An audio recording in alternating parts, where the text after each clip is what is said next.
Prehook AI Virtual Try-On works incredibly well right out of the box. As soon as you've gone through onboarding, bam, it works. But for some products, it might need a little bit of work to get it working perfectly.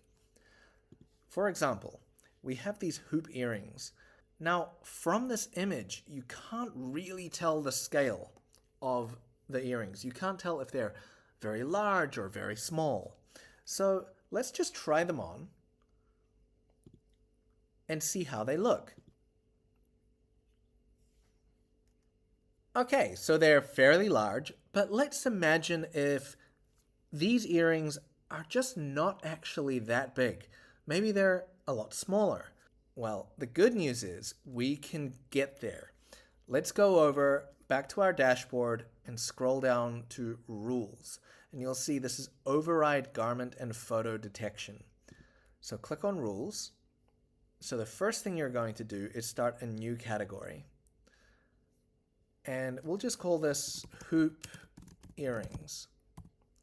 In this case, we only have one product, but imagine you have a number of products that share the same type of image generation issue.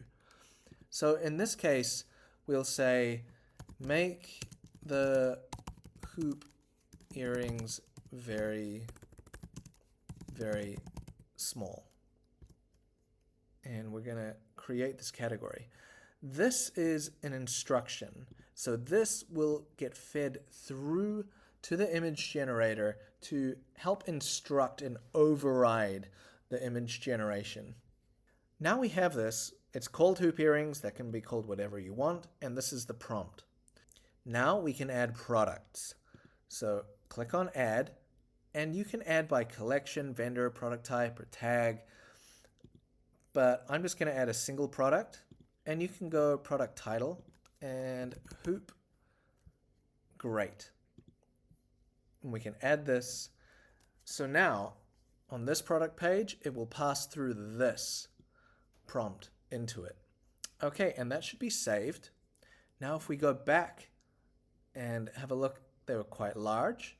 And let's see. Same woman.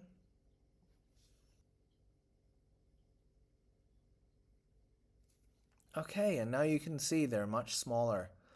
So perhaps this is the size. You can work with this until it gets perfect for you. There are ways for you to work with the image generation to get it to the point where it looks really good, really close to how your product really looks. Okay.